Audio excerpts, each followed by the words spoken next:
Howdy, folks. Welcome back to another episode of the Blockbuster Brothers. Today, we're talking a little mixed martial arts, specifically UFC. Now, Brian, I didn't know if you were aware, but let me fill you in real quick, okay? In August 2025, Paramount and TKO Group Holdings, the parent company of UFC, announced a landmark 7-year media rights agreement valued at $7.7 billion, averaging $1.1 billion annually. This deal makes Paramount Plus the exclusive U.S. streaming home for all UFC events starting January 1, 2026. This model is all that's required for you to watch UFC now is have a Paramount Plus account versus $79.99 for a pay-per-view. So we have our first gigantic fight of the year coming up on the 24th this weekend. Are you excited? Yes, I am, because, as a fan of the UFC, and Steven and I have, enjoyed watching for some time now, going back, to the early days. Anderson Silva, Conor McGregor was kind of, the evolution in taking the UFC into a sphere of legitimate, national or global sport. It's, one of the top dogs, and I think the pay-per-view model with boxing is just such a different space for sports. There are, of course, you have to pay to watch different, like the NBA League Pass or watch the MLB, and they're going through some interesting stuff, and it's an interesting time right now for broadcast, especially with like TV and cable suffering and kind of transitioning. I'm excited to see what this is. Of course, I'm not excited about paying more for Paramount, but you know what? It comes with being able to watch these fights. When it was $60, the pay-per-views, that was all right. Me and Steve would be like, yo, you got 30, I got 30. We split it. That's not too big of a hit. But just $80 is a lot for a lot of these fights, especially when, there were a lot of mega fights about 2 years ago, but the fights, especially when you don't know how it's going to turn out, that's a lot of money to be forking over for 5 fights when you're only paying for the main card. So it is a lot of money, and I think this is perfect for UFC fans. It's like, what?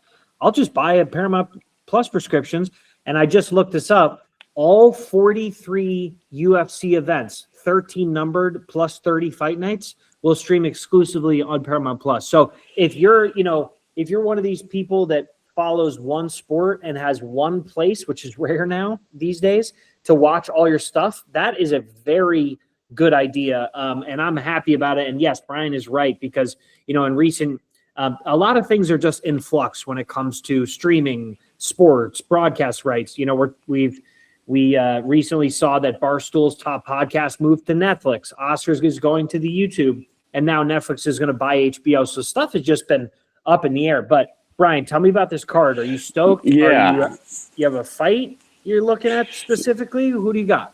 So it's loaded up. The card is stacked, and I think that's something we'll talk a little bit more afterwards, because I think that there are maybe some potential cons that need to be discussed. But this card is stacked, and not only that is there. I'm going to go over the main card. There's been a lot of movements, a few cancellations.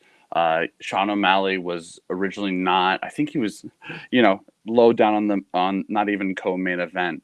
But Kayla Harrison and Amanda Nunes fight. Kayla got injured, had surgery, and they're postponing the fight. So they're not having somebody come in and fight Amanda Nunes. They're going to push that fight. They've moved the Sean O'Malley fight up to co-main event. So we got the leading it off with the Justin Gaethje, Patty Pimblett. Going to be really interesting to see. Justin is such a mauler and a striker. Not saying he doesn't have wrestling, but Patty, I think, is going to be so afraid of Justin on the ground. I wonder what that fight's going to look like, because I think Patty's going to go to try to submit Justin right away. We might have a real short fight here, because I don't think Patty has the wherewithal to stand with him. I'm going to keep breathing, because I think every fight almost in these main event and the prelims is almost worth discussing We have the co-main event, Sean O'Malley versus Song Yadong. I think that's going to be really exciting. Both men throw. So I'm really glad that one got moved up. I think that is going to be one of the more fun watches of the fight, but these all are fun. We got Waldo Cortez Acosta versus Derek Lewis, a heavyweight bout. That, over under of 30 seconds, these guys are going to go out. Derek Lewis is always hilarious. And then we got Natalia Silva versus Rose, Thug Rose, who's, trying to make a comeback after kind of having some pretty boring fights and kind of getting banished from the main event. But maybe this is kind of the sub and moving up to get a women's fight onto that main card. And then to end the fight with a really fun fight, we got Arnold Allen versus Jan Silva, part of like the nerd whatever group. And those guys are real fun to watch. And this is a real stacked main card. And even, these are the types of fights, cards that we're talking about. We got leading off the prelims. We got Umar Nurmagomedov. I'm excited that I even got close to pronouncing that right. I will say that was pretty close. I'm very excited for that fight versus Figueiredo. That one is gonna be, there we go. Botched it. Help me out, David. How do I say it? Figueiredo. I mean, we're not the ones to do this, but yeah. Those guys brawl. So, and then we got Gaethje, Pimblett. We keep going. It's honestly a really stacked card. We got Michael Johnson on like early prelims, which is like kind of crazy. The level of talents we've got all the way through. The sleeper, I think, of this early prelim card is the first fight. And it might be a sleeper because the kid, Ty Miller, who's 6-0, he was on Dana White's Contender Series. He doesn't even have a photo when you click on the matchup. He has like the face, the normal profile picture, but not like a fighter one. So it's just funny, but he's 25. He's from the U.S.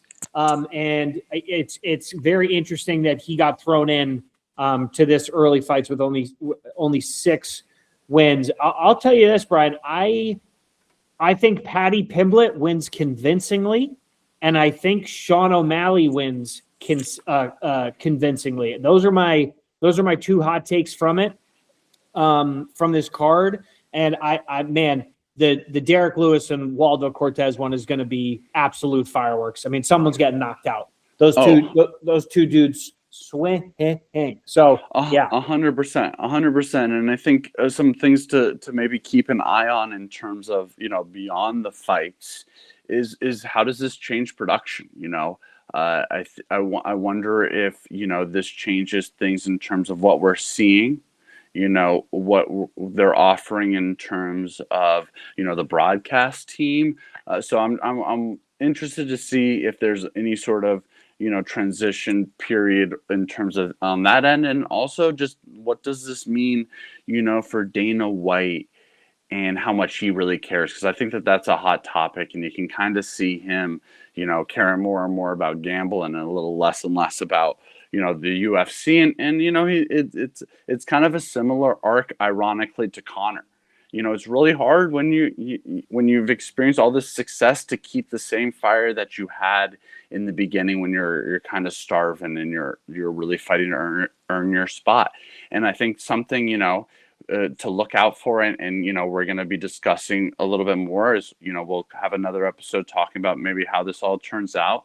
And also looking for the White House card is going to be a really interesting event as well. The UFC, it kind of feels like they're like juggling, are they going to get John Jones on here? They're dealing with some mega personalities. Like is Conor on drugs? Is he on steroids? Is he actually going to fight? Poor Michael Chandler thinks he's going to fight him for the 5th time and pulls out, I don't know. So it's a whole thing. There's a lot of question marks up in the air, I think, for the UFC and Paramount and how this goes. But you know what? This card is stacked. Yeah, and you know what? Frankly, I can care less if I see a fight between Michael Chandler and Conor McGregor. I would rather have either Paddy Pimblett or Sean O'Malley, pending their wins this weekend, there to fight anybody. I don't care. I don't really care who it would be. But obviously I mean, who knows? But yeah, I mean, it's exciting, and I'll say if this Paramount Plus subscription holds true and they don't raise the prices in the middle of the year and they don't do all this, this is a win for UFC fans. No longer do you have to worry about ESPN Plus and paying $70 additional for a it's just all in one place. So I like it from that standpoint. Yeah, so we're going to be tuning in, and we'll be getting back to you guys all. Stay tuned on those future episodes. We'll definitely be discussing the UFC and kind of, the sports is melding its way into, the streaming world with the movies and TV shows. So we're going to keep an eye on it. So please, we appreciate you all watching. Let us know what you guys think. Are you excited if there's any fights that stick out in general? We appreciate you all watching. We'll see you all in another episode of the Blockbuster Brothers.